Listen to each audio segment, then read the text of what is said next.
So quite naturally, all the various teachings that are useful in some way will invite us to look within.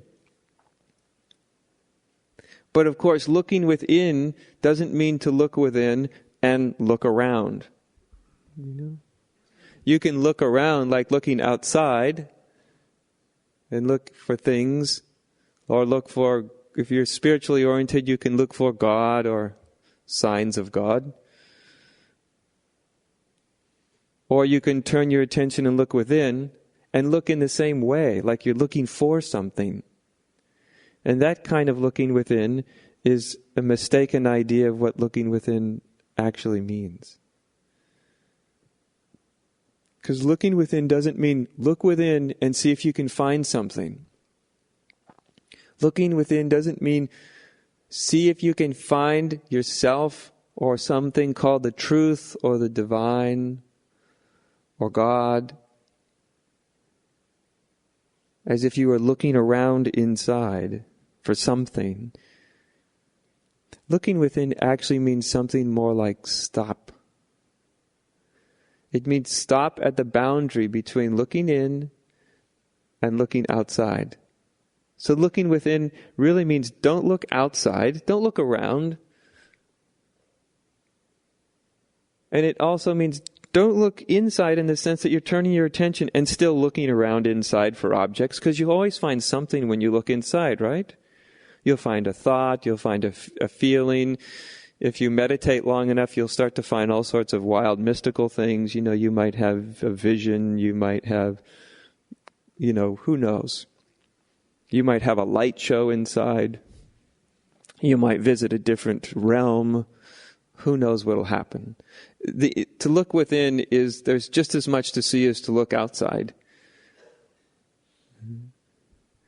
But looking within doesn't really mean looking for something. It actually means it's just an antidote. It's like a medicine. When we're focused on exteriors, to say look within is a medicine. It's like giving someone has the flu, so you give them a medicine to cure them of the disease. When our disease is always looking outside, constantly looking outside, then the medicine is look within. But the medicine is not the same as true health.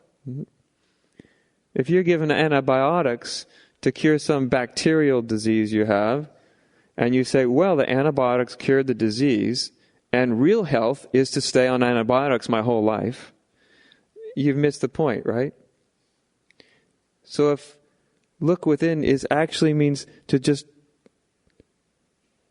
stop looking without. And look, it's to stop right on that boundary between inside and outside. And when there is a stopping at the boundary, so you're not searching for something on the outside and you're not searching for something on the inside, as soon as you stop at the boundary, then inside and outside stop making sense. That there really isn't an inside and an outside. If you stop at the perceived boundary of the in and the out, that's what looking within really means. To stop right on the boundary. Because if you take it farther than that, and you go on the other side of that perceived boundary, and you're looking within in the conventional sense, it's just narcissistic. That's what it is, right? It's just narcissistic. You start looking at all your own junk.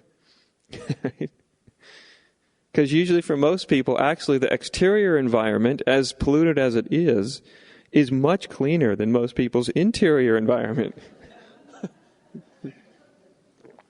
That's the real ecological disaster.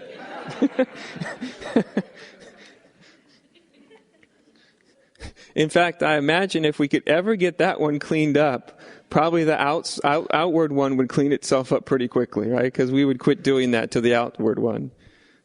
But if inwardly, we have an ecological disaster going on, we're going to project it all over the place, unfortunately. So that's one of the dangers of spirituality, is it because spirituality it's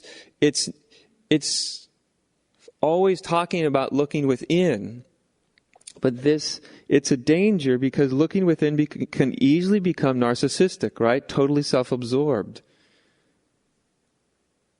Which isn't wrong, by the way. I mean, most human beings are totally self-absorbed no matter where they're looking, but it's just sort of a fact. But when you understand, looking within doesn't mean looking necessarily into your inner environment. There's a time and a place for that, of course, and a usefulness for that. But that's not where we're going to find the truth of what we are. That's not where we're going to find the real underlying reality. We find that at that stopping place, not outside, not inside.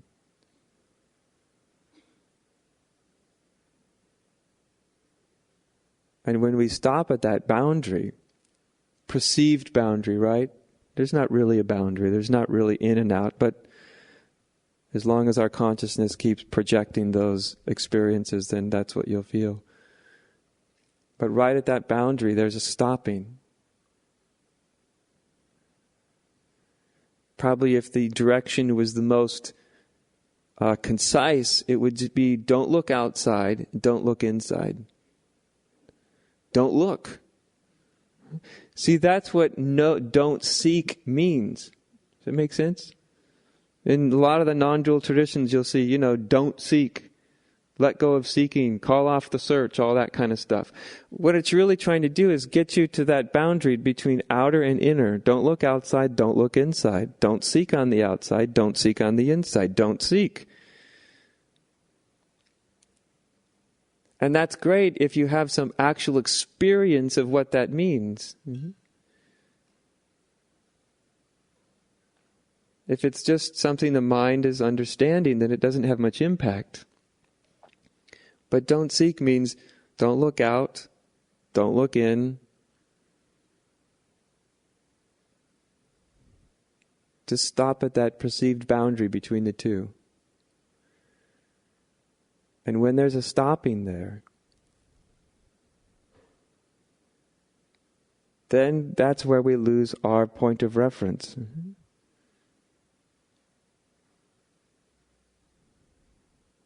Because at the boundary, we lose our perceived little world.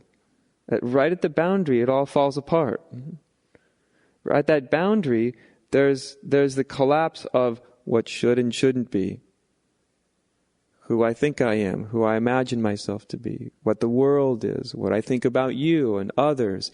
At that boundary, you notice if you actually stop right at the boundary between outside and inside, it's totally still.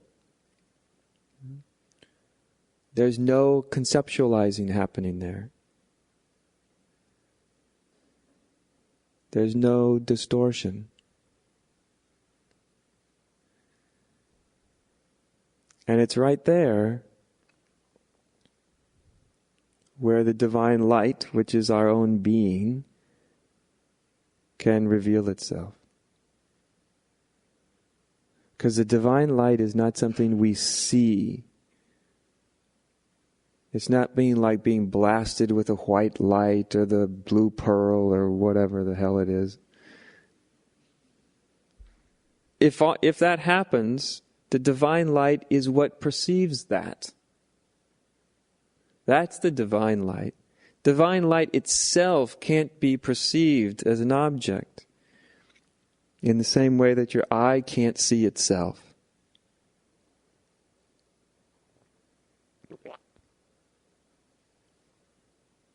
And it is true, of course, ultimately, that the divine light, is all things, everywhere, it's all one. But if you jump there too quickly, then you miss something vital.